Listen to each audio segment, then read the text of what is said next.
બોટલમાં પાણી ભરવાનું એમ કહેવાનું. 2 ગ્લાસ પાણી નાખવાનું એમ કહેવાનું.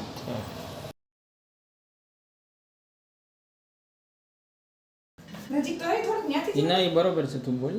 હેલો ફ્રેન્ડ્સ, કેમ છો? મજામાં ને? આજે આપણે બ્રોકોલી અને મટરનું શાક બનાવવાનું છે ગુજરાતી સ્ટાઇલમાં. આપણે એક પેન લીધી છે, એની અંદર આપણે બ્રોકોલી નાખશું. બ્રોકોલી કઢાઈ કે તો એ વાંધો નહીં બોલે. હા, તો આવી ફરી વાર. ના, એ વાંધો નહીં હોય. અને એની અંદર આપણે મટર નાખીશું અને 2 ગ્લાસ પાણી નાખીને બાફી નાખશું. મટર અને બ્રોકોલી 10 મિનિટ બાફવાના છે ધીમા તાપે. અહીંયા આદુ, મરચાં, ટમેટા અને કોથમીરની ગ્રેવી કરવાની છે. અને આ જગ્યાએ તમે લસણ, ડુંગળી અને એની પણ ગ્રેવી કરી શકો છો. ફ્રેન્ડ્સ, કઢાઈમાં આપણે 3 પાવડા તેલ લીધું છે અને એની અંદર આપણે આ પત્તું મૂકશું.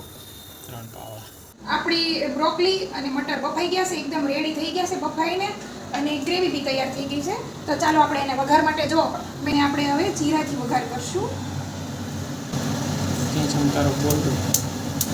જીરાના ચમકારા ન હોય.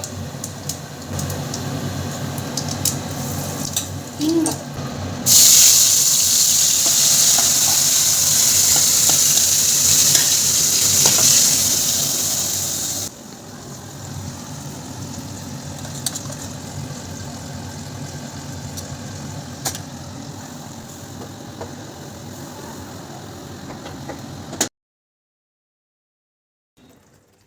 મિનિટ સુધી બોલી દઉં.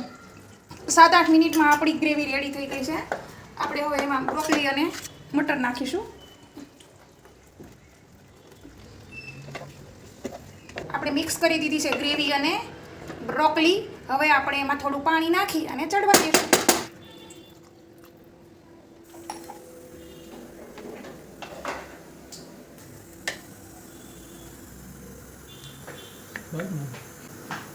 હવે આપણે 10 મિનિટ ચડવા દઈશું. તો ફ્રેન્ડ્સ, તૈયાર છે. જો નજીકથી લેવાનો સાને. હા, તો તું નજીકથી તું ન આવી તો બેમાંથી એક વસ્તુ જ આવે. ફ્રેન્ડ્સ, તૈયાર છે આપણું બ્રોકોલીનું શાક. હું આ મંગ જોતો ત્યાં જ આવે. પ્રોટીનથી ભરપૂર. એમ ફોટો આખો ન આવે ને, આખો નથી લેવાનો. પણ અડધો જ આવે, પણ આવવો તો જોઈએ ને, એમ કહું છું. તું એટલી બ્રોકોલીનું શાક આવે છે ને પેલા. એવી રીતે હાથમાં કોઈ ન લઈને ઊભું રહે, વાત કરે છે. આ લઈ લે આગળથી સીબુ ની અંદર રાખ. બસ બસ.